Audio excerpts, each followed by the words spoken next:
Today we have as speaker Dr. Charles Trick from Western University. I'm going to read that title. Dr. Trick is the Beryl Ivey Chair for Ecosystem Health at Western University and has Ph.D. in Oceanography and has worked on many projects around the world, both in coastal areas and open ocean, including one of the projects that UNU-INWEH was involved in the Persian and Arabian Gulf, where we looked at the impacts of coastal development or other coastal management issues. And Dr. Trick was involved in the water quality and harmful algal bloom issue surrounding these developments in the Middle East. So today's talk is Marine Toxins, Seafood Safety and Ecosystem Health, Sato in Action. There we go. And I don't need to say a lot, but it's about a seafood safety project. With some examples from Guatemala, Indonesia, and the Cook Islands. Yeah. And it looks at biotoxins in seafood using community-based approaches. Very shortly said. That's my whole talk, so definitely questions. Thank you for spending time with me for the next 45 minutes or so. I really appreciate it. It's right before Easter, but you didn't run away. That's nice. So these are my two heroes. They're integral to my talk today. And if you know why already, please feel free to leave. But of course, they are Alfred Hitchcock in his movie The Birds and Captain James Cook. Both of them represent our first, some of our early interactions with marine toxins. And if you can't figure it out yet, hopefully I will remember to tell you during the talk. Okay, so my talk, my title is really the outline of what I want to share. First of all, I assume that we don't know a lot about marine toxins, so I'm going to introduce you to my favorite. And that's part of why I did the work. How it gets into the food chain, but more importantly, how do we educate people in the link between getting in the food chain and eating the food.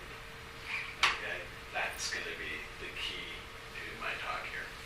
And ecosystem health, I'd like to, in general, talk about how do we relate to the coastal environment as far as getting our food and how we might, well, we tend to put our waste in the place we make our food, and that doesn't make a lot of sense. So that can all be summed up in a Japanese slogan, which is Sato, which is that harmonized balance between coastal communities and coastal water quality. So I thought I would throw that up there. It's a title of actually our next project, Sato. But it won't have anything to do with what I talk about today. The project's done with 4 individuals. Now we've been working together for 20 years, and if you're a young scientist, the best thing you can do is find people you like to work with and figure out where you're going to drag them or where they're going to drag you over your career. But I've known them for some of them since graduate school days. As you can tell from my wild hairstyle, it has been some time. All right. So let's start with the first topic, harmful algal blooms. Actually, in Ontario, we know this. You can see the Great Lakes, they have cyanobacterial blooms, and we know that they're not good for us. There's a variety of bad things. But in coastal waters, it's actually more nasty. The toxins that are in harmful algal blooms can cause a serious problem. So we've tended to take the algal blooms, these large expanses of algae growing in excess amounts compared to what they normally do, and break them into 2 groups. Those that are harmful, in other words, they disrupt the ecosystem, they smell, they change oxygen in the water, much like the Great Lakes here, and those that are toxic. So their presence means that there's a toxin in them that gets moved through the food chain. And there's a big difference between these two, and I'll show you in a couple slides what the difference is. So today we're going to talk only about toxic ones that make a toxin, gets consumed into the food chain, we eat it, and we get sick or we die. So, if you're part of that sequence, it's a bad thing. Okay. Now, since it's a I can't count. I think my Mac can't count. 1, 2, 3, 4, 5, 1. Since it's a coastal seminar series, I just want to remind you how we've changed our coastal environments. We have actually altered them by removing species, buffering species, or cleansing species, mangroves, for example, or removed habitat so that we can get more sand, or that we can, get certain types of enclosures that would normally cleanse our coastal waters. We've added lots of nutrients, usually through land use. We've changed nutrient ratios, and while that doesn't seem to be as exciting as the other two, it's a key thing that helps change the community. So those three things mean that the community has changed. Community changes could mean nothing, they could be positive, and then we're going to talk about those that are negative. And usually when there's these large blooms, you can see this high biomass blooms, the discoloration of the water. You get all sorts of other things associated with the bloom. So you look at the bloom, but you have lots of bacteria and viruses. As a matter of fact, they harbor one of the more serious bacteria that we deal with public health, and that is Vibrio species, mostly Vibrio cholera, will hide in these blooms and thus be transported along the coast. And they create low oxygen conditions, which often devastates the fish or devastates, other benthic organisms. Okay, so that's a high biomass bloom. And then on the right-hand side is what you might think is benign water. I'm going to tell you right now that the one on the right-hand side is the most dangerous water I've ever been in. Okay, it causes enormous health hazards by just being on that ship near that buoy. Okay, and these are the low biomass toxin containing species. Now, I can talk for hours about this, but let me just point out that we're going to talk about the toxin that's in there, and it's a neurotoxin. And as a scientist, we were just purposely trying to study this neurotoxin, or the species. So we got on the ship, put out the buoy, the little floater there. Everywhere the buoy went was where the bloom was going. And we followed it for 2 weeks, not recognizing that the toxin was actually not just in the phytoplankton or in the fish, but also in the air. So as we followed it for 2 weeks, suddenly my technician got really stupid. She couldn't do any more math. She couldn't do the simplest things. Starting to eat was a problem. Okay, nobody had ever told us this toxin was aerosolic. And we had recognized that our ship had been wildly contaminated by breathing the air of the species we were below us. I was telling somebody earlier today that I had accumulated enough of this that it degenerated all the muscles from my shoulders just in 2 weeks, so that I couldn't pick up anything.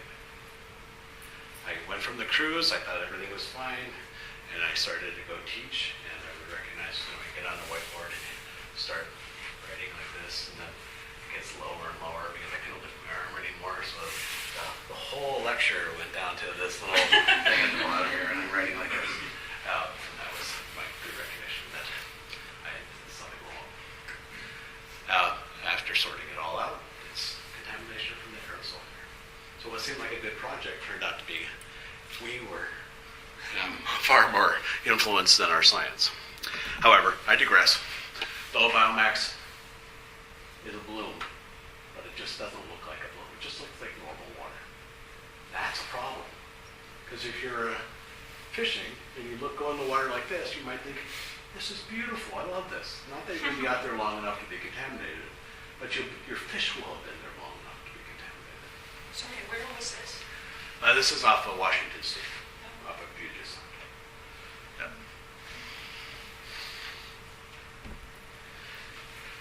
Okay, so they're a little different. Not much alteration of the coastal zone. They're little species embedded in the natural phytoplankton. We don't know what causes them. The toxin transfer goes through the system. And again, the issue is they don't look like it's a nasty ecosystem. So when we talk about harmful algal blooms, this is the classic. This is what everybody remembers. Saxitoxin and paralytic shellfish. It's been in Canadian waters since the 1960s. If you're from British Columbia, you recognize that you cannot harvest any seafood, any shellfish from British Columbia because the species, the low phytoplankton on the left-hand side called Alexandrium, is prevalent in the water. It makes saxitoxin, the chemical compound there that looks like a big amino acid. That's, for many years, was considered the most toxic compound known by humans. When I was doing my Ph.D., there were no jobs. The only people that ever came who wanted a job was the CIA, because they wanted somebody to make this stuff for them. Not sure why, but usually they're up to no good. Okay, but it's been in the water, and again, that plate over there is either delicious or deadly. And how do you tell? Trust is somewhere along your way. You're trusting that somebody knows that it is not toxic. And it causes paralytic shellfish poisoning, which of course is a paralysis of muscle tissues and eventually breathing. So it can have a negative impact on your health. It's been in the water ever since Captain Cook was here. So Captain Cook lost several of his, I know, it's a little small joke, but Captain Cook lost several of his crew members because they went on to make mussels and succumbed to this. So it's been around British Columbia waters for a long time. But my favorite species is this one. Again, this haunting picture here. I had to put it up everywhere because I remember some of this. It causes what's called amnesic shellfish poisoning, and it accumulates in your brain neurons. So that basically it replaces. This is a compound here. And it replaces glutamic acid, which is used to stimulate neurons, and it binds to neurons, so your neurons stop firing. And it binds very hard. It's hard to get off. So when you get affected by this, it actually lasts for a fairly long time. So this is where you ask, how long was I affected by this? How long was I affected by this? That's what you're supposed to say. 4 years. I know, it's very odd. Now, the 4 years didn't mean I couldn't pick my arm up, but there are other things like ability to read. I had no ability to read. And now, as an academic, it wasn't a problem. I don't have to read, I just have to talk. Okay, and the species that makes is this beautiful diatom, lovely diatom on the right-hand side. Unfortunately, some of those are toxic and some are not, and they're found throughout the world. So then now you have a problem. Clean water, you have a species which is a good food source or a terrible food source that can kill you, maim you, or feed you. It's a serious problem. Okay, and of course, you'll see that there's this time sequence here. It's been very prolific in North America on the West Coast for the last little while, last decade or so. And so every newspaper is picking this up. Here's one where it talks about the squids with mass suicides poisonous algal blooms. This is that same species. Again, it disrupts the neurons of the squids and they tend to send themselves to shore. Okay? And then some little less reputable sources, such as the New York Times, don't get it quite right. It says sea lions hit by high levels of acid poisoning in California. It makes it sound like we're throwing vinegar on them, but the reality is it's domoic acid. And these are our canaries. When we started to see sea lions succumb to this toxins, people started to worry about it. Okay, so I'm going to quickly go through. These are the types of organisms that are affected by this domoic acid. They're all carnivorous. Obviously, they all eat the fish. And they all have had massive deaths. I mean, we're talking, 2,000 to 4,000 sea lions dead on shores in California. That's a substantial amount of death. All because the food tank is contaminated. All right. Now, Now, I got this from one of my friends. He put sea otters in here. Sea otters, strangely, are the one species that is not affected at all by this domoic acid. And I have no idea why. I won't even make a joke of them there.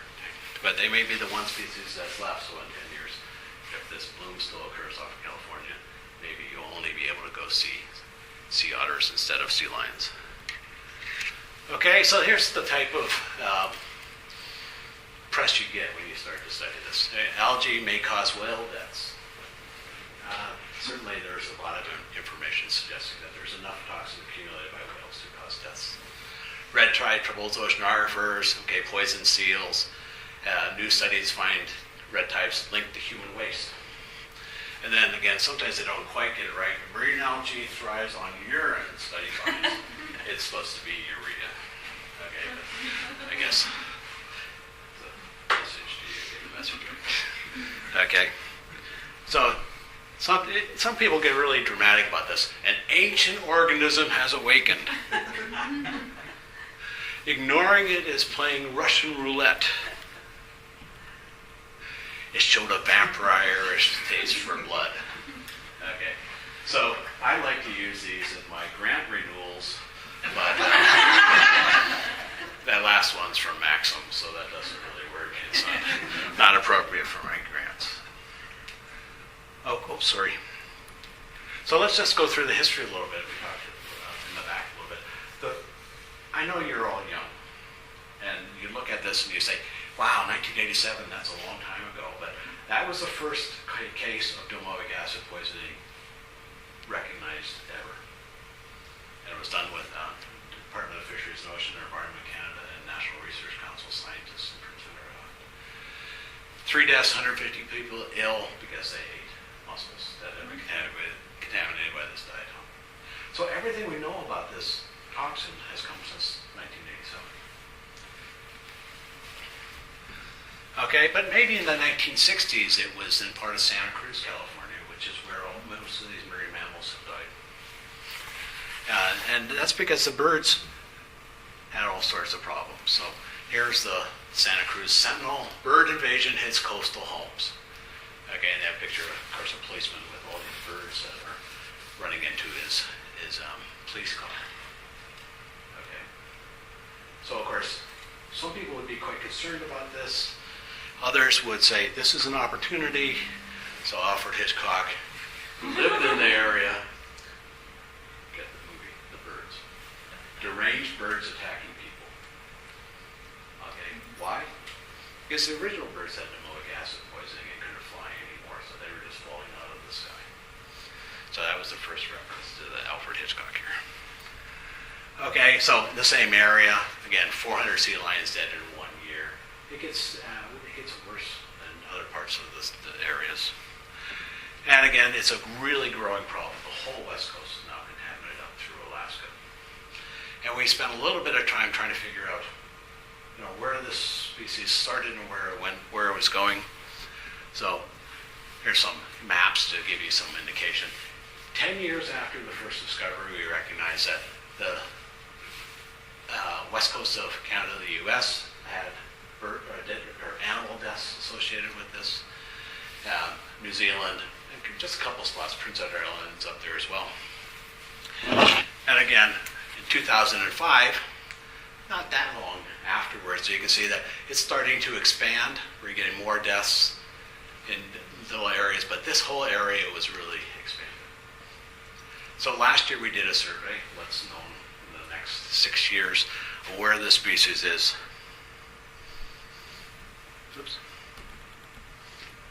And that's what it looks like. Okay, now, you can forget about all the little stars and everything, but you can see that it's starting to find itself everywhere along the shores here. So the real question is, how does it get moved? How is it being transported, etc.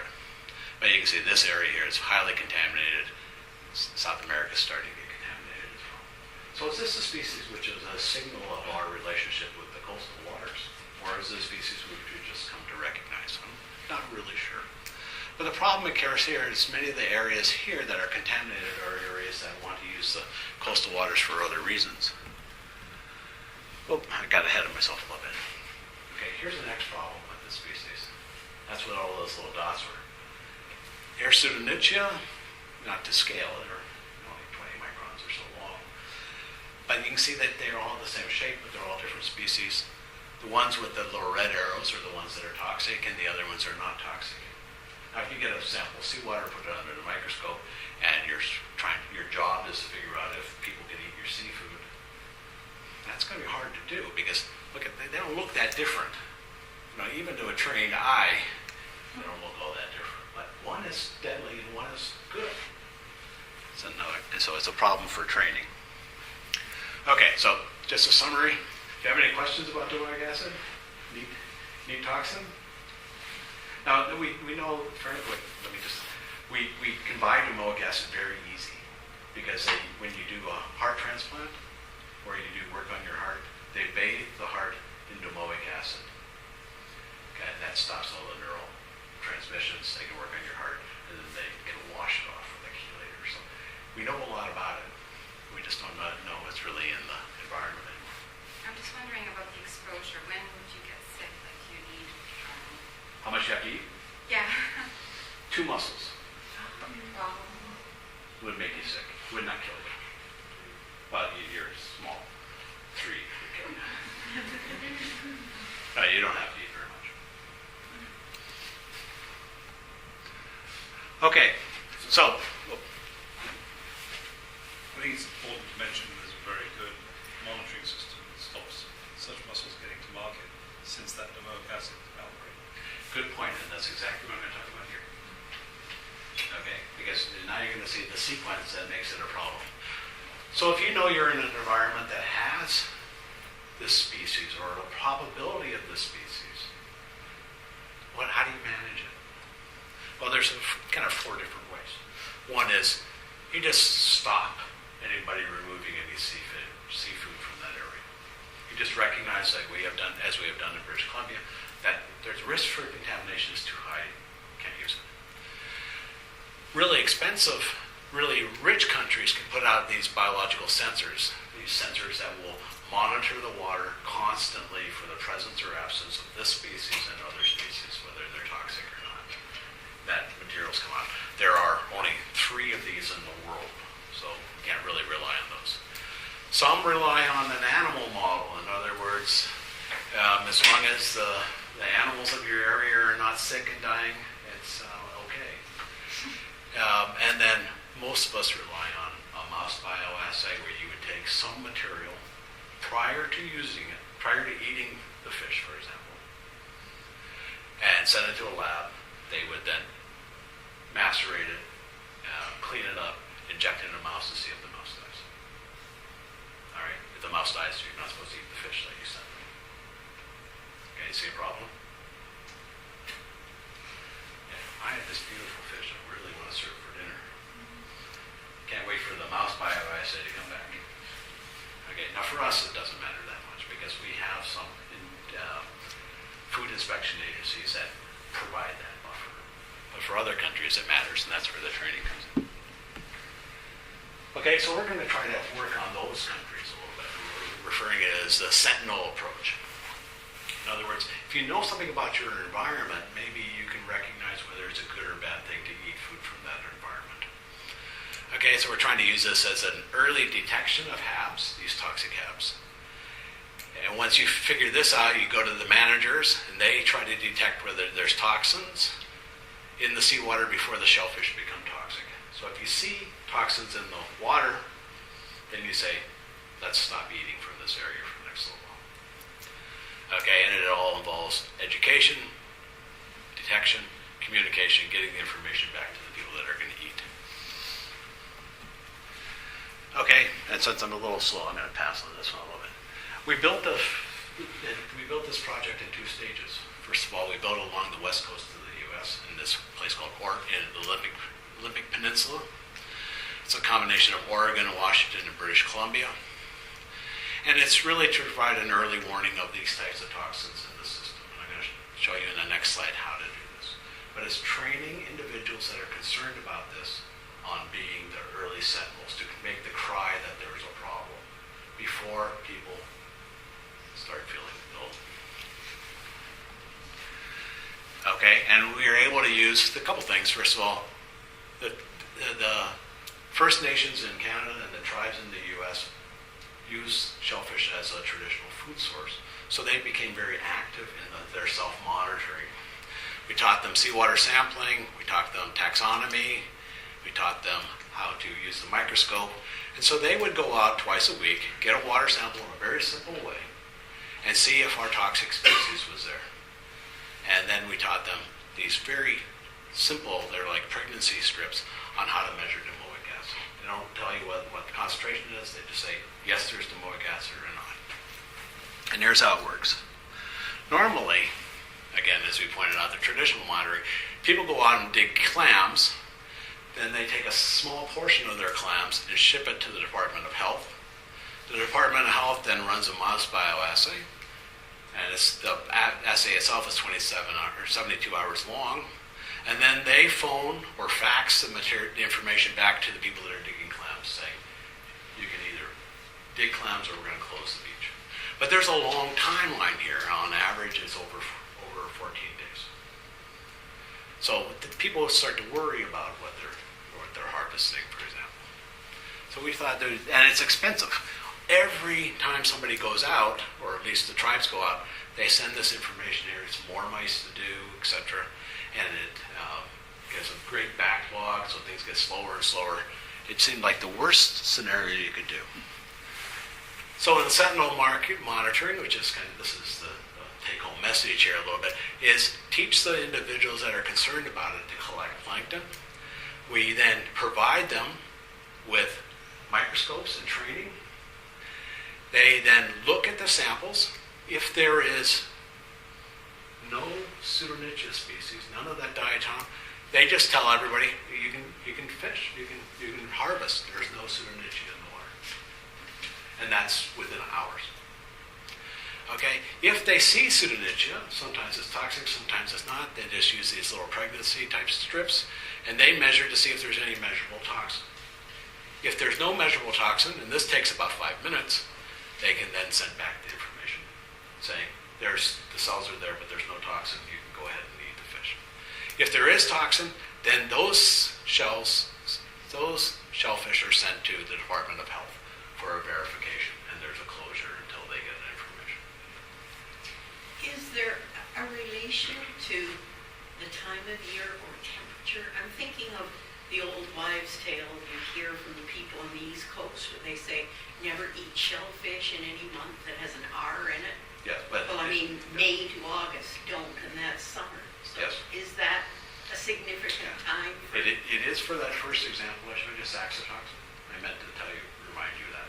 Although it involves pirates, so it's R, not R. But for this species, there's not. It can occur at almost any time of the year. Okay, so it's a little scary. So that's the strategy. Now, can we take this strategy based on the North American experience and provide it elsewhere? Well, we worked with the Intergovernmental Oceanographic Commission, and we did a survey of 30 countries, try to sort out how were they handling marine toxins, who needed assistance, and whether we could match up our training program, the Sentinel training program, with what they wanted to do. It's an enormous questionnaire, and on retrospect, scientists want to get a lot of good information, but people that have to fill out the questionnaire want to spend about 40 seconds on it. So we have to work on our questionnaire a little bit, but they had a whole series of questions. But the whole purpose was this is, if they need assistance, can we provide assistance, and who do we talk to? And who is the real leader or mentor? Because the success of this program means that somebody's got to care enough to keep it going when we're gone.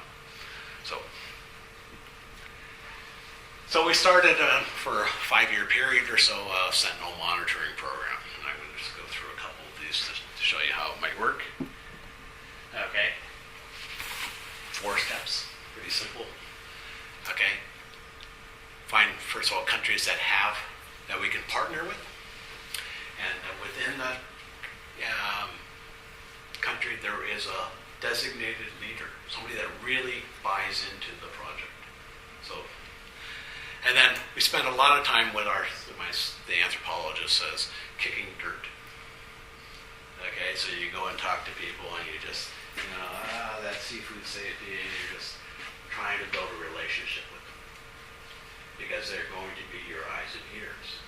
And you don't want the situation to be such that they don't feel they're part of the whole thing. They want to feel that they're adding to this. And they do. I mean, it's not that they feel this.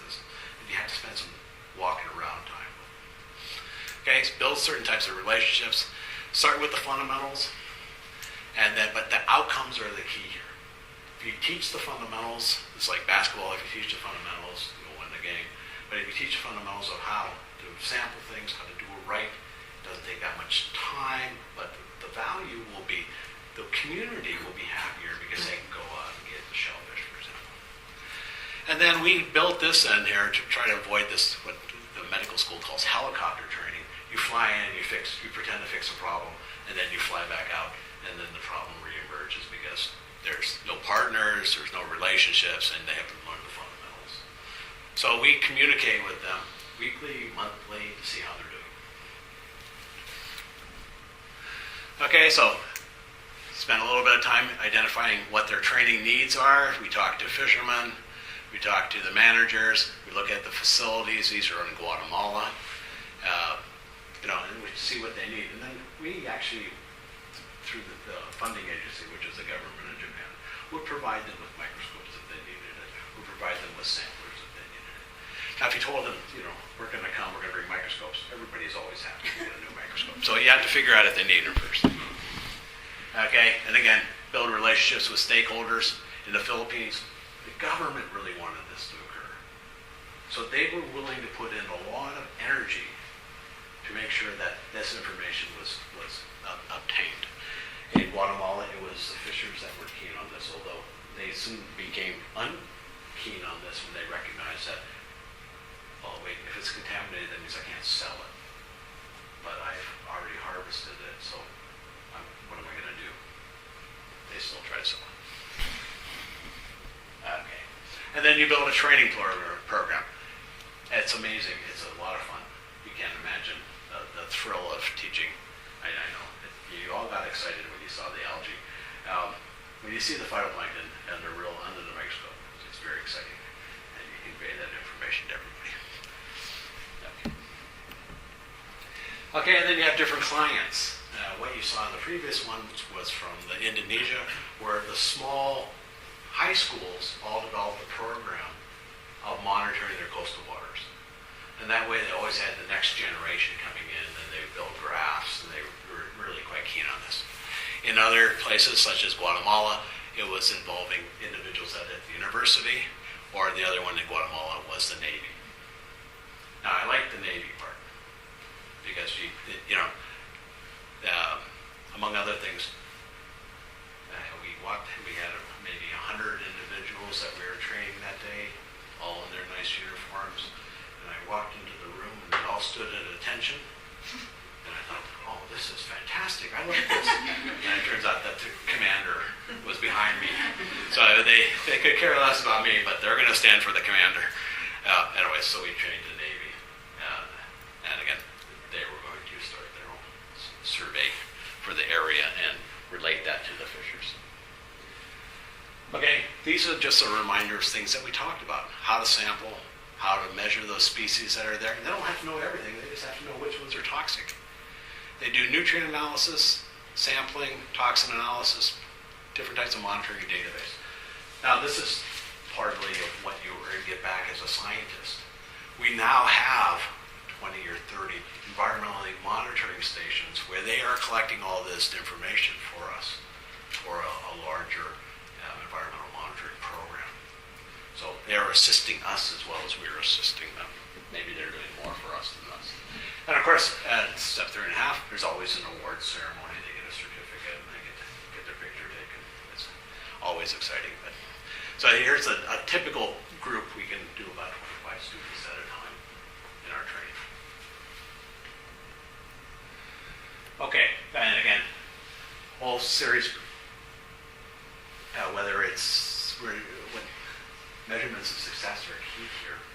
there's a certain warm feeling of doing something good, and you get some very interesting individuals. But it's got to have legs. It's got to leave. It's got to keep going when you leave. It's got to be valuable. And so far, we haven't had total success. We've had some successes. Okay, so we've created 3.5 PICES centers. Now, PICES, they're the organization that gave us some credibility. It's, as you say, it's an acronym. So, as you probably have guessed, it's an acronym for the North Pacific Marine Science Association. They think that that's the acronym, but they're actually making, PICES obviously is fish, but they're trying to be the North Pacific, and North Atlantic is called PICES, so they want PICES, and then anyways. So it gets confusing. If you can solve that, then you have sorted this whole thing out. So we've been quite successful in a couple of areas. The Philippines was very successful, primarily because the government was behind the issue. Okay, Guatemala was not such a good success, partly because it was run from the universities, and the universities are highly underfunded. They have enormous numbers of students, very small numbers of faculty members, and they are just worked off their feet. And they also have lots of revolts, so the universities close down lots of times. They can't get in to get their samples. They can't, variety of things here. Indonesia, we're still working on it. There's some strengths and weaknesses. We are working with a place called LIPI, which is an oceanographic center. The director of LIPI is a Canadian, trained in Canada, interested in fisheries, but he has very little money to work with to even encourage his scientists to get the work done.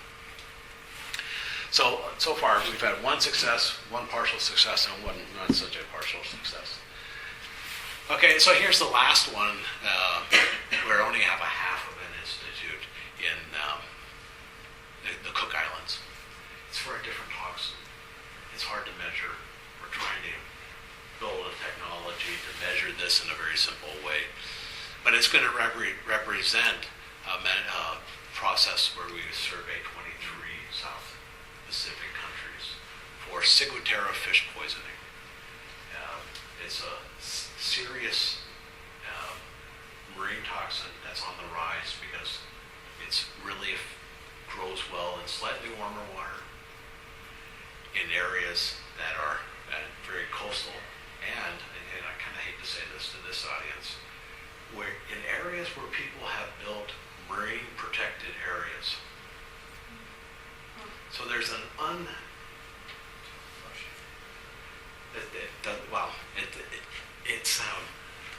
the consequences are unpredictable. What happens, of course, you have a marine protected area, people cannot go and traditionally fish from the area. So that means the fish are older. They accumulate more toxin. So as time goes, the fish become more and more toxic. Also, usually associated with this is even though you've created an area that's great for tourism and a variety of good ecological reasons, you've also probably taken away the livelihood of some individuals. So they're starting to have a social problem. So individuals that cannot normally afford the pelagic fish will come in at night and fish these. Okay, because that's the only source of food they have. But they're more toxic. So we're getting this really increased number of this ciguatera fish poisoning. And if you want to know how we're getting some of the climate information, we're getting it from the vets. Okay, because they recognize they get ciguatera fish poisoning. Okay, so they feed their dogs and cats some of the fish before they go to dry it and see if their dogs and cats go into convulsions. If they do, then they have to throw away that fish. Okay, and they'll go another night to get it. But then they have a dog that's in convulsions, they take it to the vet, and the vet has to deal with it. So we've been working with some vets in the Cook Islands to monitor the presence or absence of ciguatera fish poisoning. I think it's very interesting. But there are other ways of doing this. They used to hang them on the fish on the kind of the clothesline and watch the flies. If the flies land on it and walk around, then it's not toxic. But if flies land on it and then they fly away, then they're toxic. And they throw that fish away, and they only eat the ones that have lots of flies. Okay. Okay, so, I'm learning a lot about sociology and anthropology. It's very interesting. Okay, so this is the last thing, and this is the Sato. And we've been asked just recently to figure out, is there a way to protect aquaculture from the two things that are of great concern here? One is aquaculture species will ingest these types of phytoplankton. They can become toxic with time, even though you're feeding them something else. Second is, because you're feeding them something else, lots of nutrients escape aquaculture facilities, which enhances the probability that the coastal waters associated with this will become far more contaminated. So, first of all, the natural population gets contaminated. But also, the aquaculture grown product gets tainted by the fact that the natural product is contaminated. Why isn't it contaminated? So there's some economics here. So they've been asked to try to come up with both a training scheme and a design scheme to see if there's a better way to deal with these multi-species aquaculture systems. So if you ever invite me back, I might have to talk about this one. Okay. So in summary, really, I wanted to illustrate that we're trying to get community involvement in being responsible for their own seafood safety. Not every government has the ability to protect communities by having a large department to survey contaminated fish, for example. There's also this importance of phytoplankton in a healthy coastal ecosystem, so there's a value to train individuals, not that they only find toxic species, but they see the wonderment of phytoplankton. And, if I took you all on a course on looking at phytoplankton, I'm sure one of you would fall in love with them. Just statistically one will, but they're so beautiful, I can't imagine not falling in love. It's also a great way to establish the relationships between communities, scientists, and they recognize that we are not, as scientists, just crazy individuals, that there is a role for us that helps to improve their lives. And it's rewarding on all sides here. And also the last one, and in every environmental talk you have to use the word sustainability. We're really trying to deal with sustainability with regards to monitoring and understanding their environment. More people understand their environment, the less damage they usually do to their environment. And that's it. So thank you very much for your time.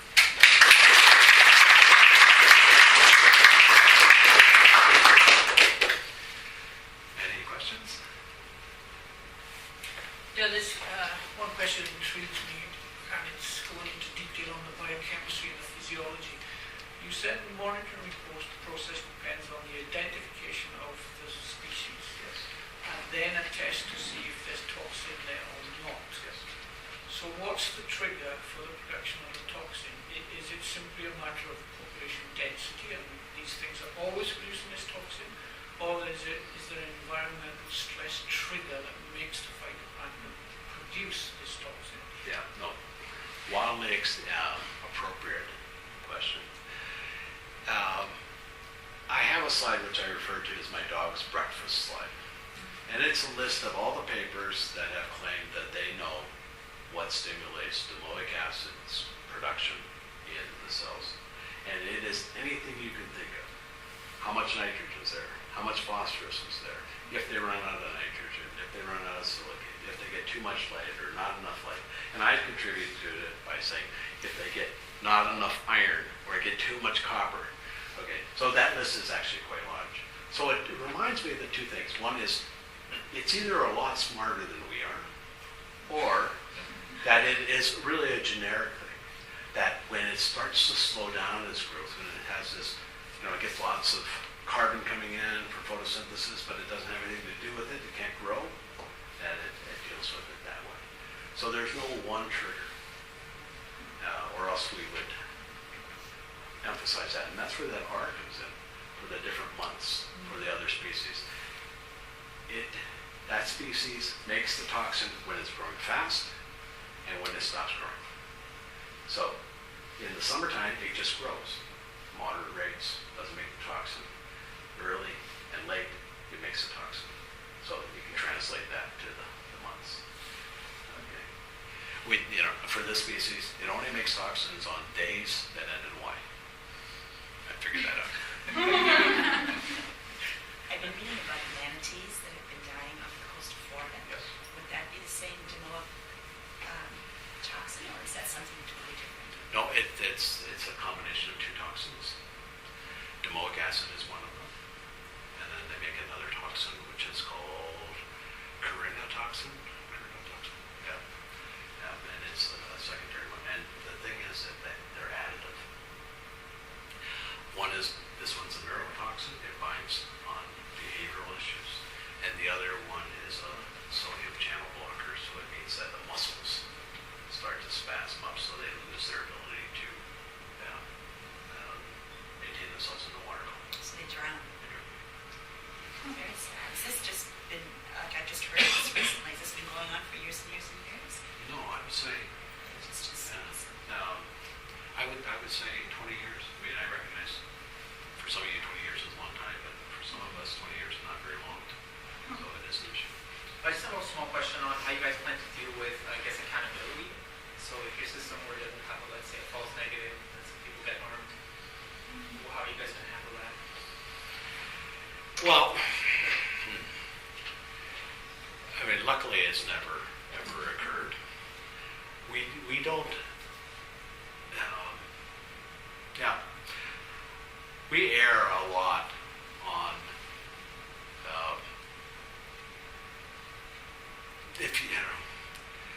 it's very likely that if you see the cells and they make the toxins, that there's not enough toxin for anybody to get sick. Yet we're closing the leaches early. So there's a bit of a fail-safe there. But I don't think anybody's asked us if our system would make us accountable for this. I don't think it's not fail-safe in that you could go to a beach that's not being monitored and it would, be very, very negative. You showed a map Good with question. No worries. an increase in locations where toxins are being found. And you talked about the spread of toxins. Is it a spread or is it the fact that people are now looking and finding? Yeah, we don't know that. There's the observer effect, which is what you're referring to, that suddenly people are starting to find this. We do know that we do have records of many of these areas, especially in Southeast Asia, where they've been monitoring other harmful algal species for decades. Well, 3 decades maybe. And from their notes, they've never noted this. But they're starting to note it now. So it is a distinct species. It's very characteristic. It's easy to find. So you would have thought that people would have recorded this in the past. So we do have this fairly strong belief that they are not, that they're relatively new.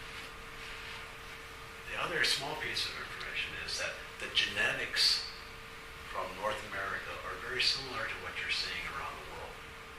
So that's very unusual for a harmful algal species, where you can usually use genetic markers to recognize that this is the Asian species, this is the Australian species. Clearly a link there between the giant squid, which seem to be one species across the world, and the spread of the algae. I would like that together. It would be a great paper. I'm just wondering, is there any treatment for it once you know you've been affected by it? Yes, they use that like a chelation treatment. Compound, it has these nitrogenous groups on it, so that you actually can use a compound like an EDTA or like a buffer, and they'll start